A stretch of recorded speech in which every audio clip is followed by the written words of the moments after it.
ગત 28 એપ્રિલે જાહેર થયેલા સ્થાનિક સ્વરાજ્યની ચૂંટણીના પરિણામોમાં ભાજપે સુરત મહાનગરપાલિકામાં સત્તા હાંસલ કરી છે. આગામી સમયમાં મેયર સહિતના મુખ્ય 5 પદાધિકારીઓ નિમણૂક થવાની છે. ત્યારે mayor, deputy mayor, standing committee chairman અને શિક્ષણ સમિતિ સહિત પદાધિકારીઓ નક્કી કરવા માટે સુરતમાં ધારાસભ્યો અને કોર્પોરેટર સહિતના શહેર સંગઠનના નેતાઓ સાથે પ્રદેશના નેતાઓ દ્વારા સેન્સ લેવાશે, જે માટે પ્રદેશથી આવેલા 3 નિરીક્ષકોની ટીમ દ્વારા સેન્સ લેવાની શરૂઆત કરી હતી. આ નિરીક્ષકોની ટીમ પ્રદેશ પાર્લામેન્ટરી બોર્ડમાં જશે, જ્યાંથી મેયર સહિતના પદાધિકારીઓના નામ જાહેર કરાશે. અમારે ભારતીય જનતા પાર્ટીની પરંપરા મુજબ કે દરેક વ્યક્તિને સાંભળવી એટલા માટે નિરીક્ષકો આજે સુરત આવ્યા છે.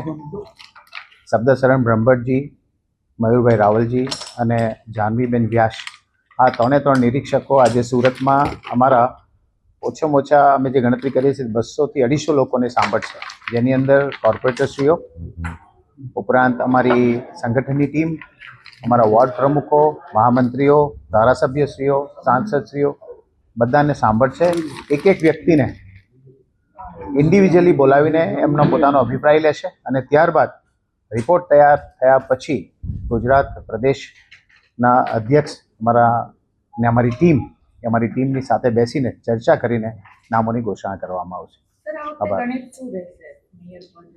એ તો અમારી એ ઇન્ટરનલ મેટર છે. એ બધી ચર્ચાઓ થશે. કઈ રીતે શું છે, કેટલા કેપેબિલિટી છે, સુરત શહેરના બજેટને ધ્યાનમાં રાખવામાં આવશે, સુરતના ડેવલપમેન્ટને ધ્યાનમાં રાખવામાં આવશે, જે વાતો ઉપર આપણે મતો લીધા છે વિકાસની વાતો ઉપર એને ધ્યાનમાં લેવામાં આવશે. આ દરેક વસ્તુને ધ્યાનમાં લીધા બાદ નક્કી કરવામાં આવશે. એ 4 પદ માટે ઉપરાંત અમારી શિક્ષણ સમિતિના સદસ્યો માટે સંપૂર્ણ જેટલી પણ બેઠકો છે જેના માટેની દરેક બેઠકો માટેની